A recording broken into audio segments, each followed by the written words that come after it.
নমস্কার বন্ধুরা, আমি প্রতিমার রান্নাঘরে তোমাদের সকলকে জানাই স্বাগত। আজকে আমি তোমাদের জন্য নিয়ে এসেছি একটি ডিম আর টমেটোর একটি স্পেশাল রেসিপি। চলো বন্ধুরা, তোমাদের দেখিয়ে দেওয়া যাক কী করে আমি রেসিপিটি তৈরি করছি। ডিম টমেটোর রেসিপি তৈরি করার জন্য প্রথমেই লাগছে গোটা গোটা টমেটো 3টি একই সাইজের এবং 3টি ডিম। এবার বন্ধুরা দেখে নাও, আমি টমেটোগুলো কেটে নিচ্ছি। টমেটোর মুখের সাইড থেকে সুন্দর করে আমি কেটে নিলাম। এবার ভেতরের যে গ্রেভি অংশগুলো আমি সুন্দর করে ছুরির সাহায্যে কেটে একটা চামচ দিয়ে ভেতর থেকে সুন্দর করে তুলে নেব। দেখো বন্ধুরা, ভেতরটা তুলে একদম ফাঁকা করে দিতে হবে।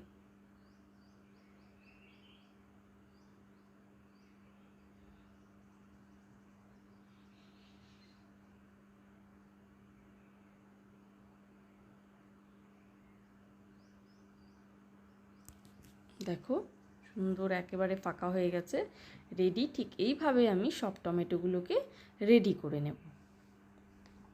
সব টমেটোগুলো রেডি হয়ে গেছে। রেডি হয়ে যাওয়ার পর আমি একটা কাচের বাটি নিয়ে নিয়েছি, ছোট সাইজের। বাটির মধ্যে আমি ডিমগুলোকে একটা একটা করে ফাটিয়ে নেব। একটা করে ডিম ফাটাবো আর টমেটোর ভেতরে কুসুমটা, জাস্ট শুধু কুসুমটা আমি টমেটোর ভেতরে দিয়ে দেব।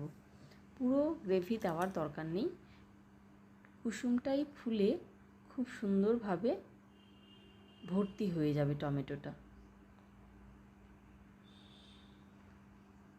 গোটা কুসুমটা এইভাবে টমেটোর ভিতরে ঢুকিয়ে দিতে হবে।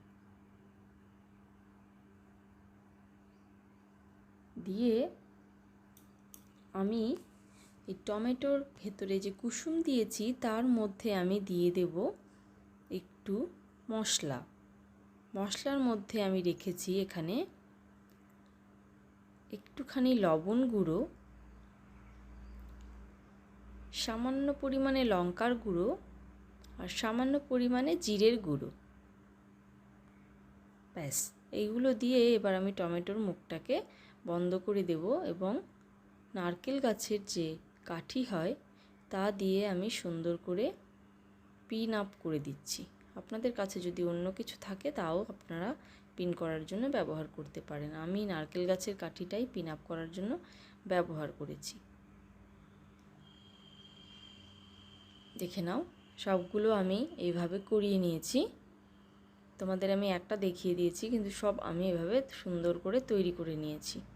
এবারে আমি চলে গেলাম গ্যাস ওভেনে, কড়াই বসিয়ে দিয়ে তাতে আমি দিয়ে দিয়েছি সামান্য পরিমাণে সর্ষের তেল, আর দিয়ে দিলাম একটা বড় এলাচ, একটা শুকনো লঙ্কা চিড়ে, একটা তেজপাতা,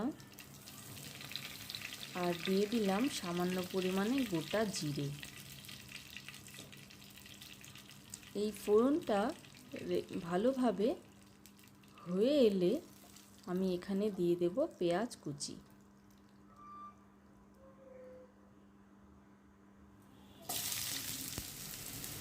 পেঁয়াজ কুচিটা দিয়ে খুব ভালো করে নেড়ে চেড়ে আমি এখানে সামান্য পরিমাণে লবণ দিয়ে দিলাম।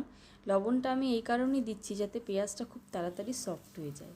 পেঁয়াজটা ভাজা ভাজা হয়ে গেছে, এখন আমি দিয়ে দিচ্ছি হাফ চা চামচ আদা বাটা, হাফ চা চামচ রসুন বাটা দিয়ে আমি খুব ভালোভাবে নেড়ে চেড়ে কষিয়ে নেব।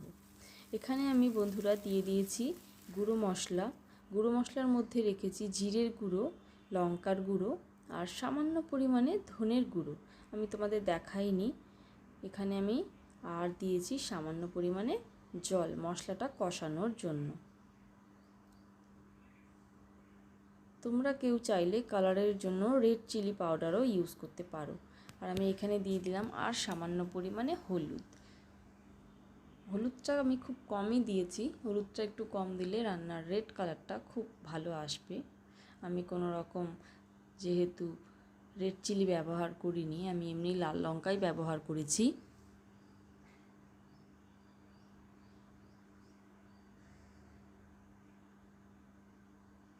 আর আমি দিয়ে দিচ্ছি মশলা কষা কষা হয়ে যাওয়ার পর অল্প একটু ক্যাপসিকাম কুচি। ক্যাপসিকামটা দিলে খাবারের গন্ধটা খুব সুন্দর আসে। সেই জন্য আমি অল্প একটু ক্যাপসিকাম কুচি এখানে দিয়ে দিয়েছি।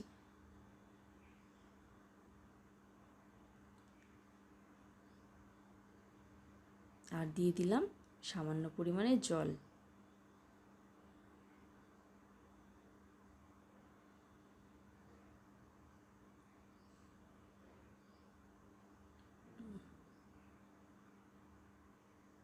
দেখে নাও বন্ধুরা, সুন্দর একটা কালার এসেছে।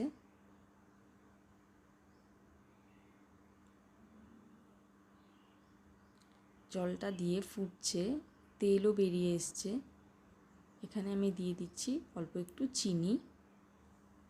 তোমরা চাইলে প্রথমে তেলের মধ্যেও দিতে পারো, কিন্তু আমি একটু পরের দিকেই দিলাম। এখন দিয়ে দিচ্ছি একদম পরিমাণ মতন জল। এই রান্নাটাতে খুব বেশি জল হবে না, যেহেতু রান্নাটা একটু গ্রেভি তৈরি হবে। জাস্ট টমেটোটা সিদ্ধ হওয়ার জন্য যতটা জল প্রয়োজন ততটাই জল দিলেই চলবে। টমেটোটা সেদ্ধ করতেও খুব বেশি সময় লাগবে না। এখন আমি একে একে সব টমেটোটা ছেড়ে দেব।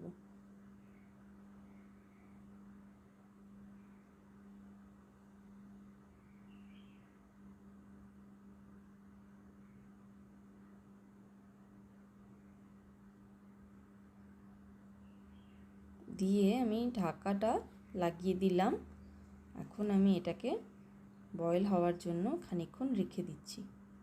খানিকক্ষণ পর তুলে নিয়ে দেখুন বন্ধুরা, দেখতেই বোঝা যাচ্ছে মোটামুটি সেদ্ধ হয়েই এসছে।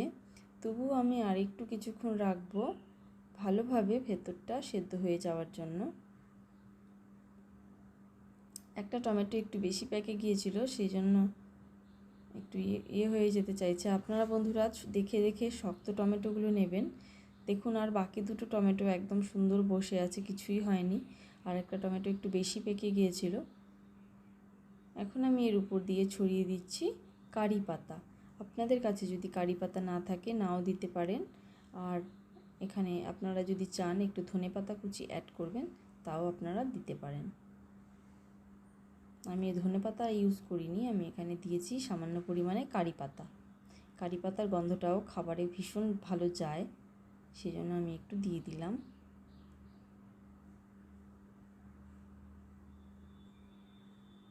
যেহেতু টমেটোটা খুব ভালো নাড়াচাড়া করা যাবে না, সেই জন্য আমি একটা চামচের সাহায্যে গ্রেভিগুলো একটু করে উপরে দিয়ে দিচ্ছি।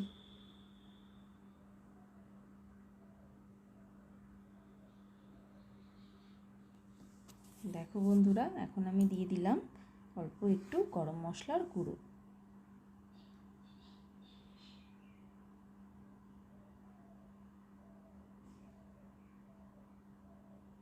দেখো পুরো গ্রেভি গ্রেভি হয়ে গেছে রান্নাটা। এই অবস্থায় আমি এটাকে নামিয়ে দেব।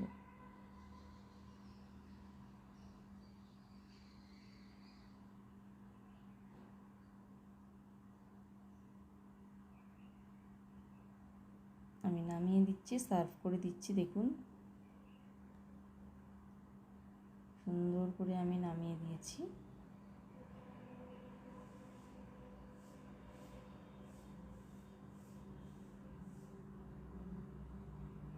দিয়ে আমি আপনাদের একটা খুলে আমি দেখিয়ে দেব ভেতরের কুসুমটার ঠিক কী অবস্থা আছে।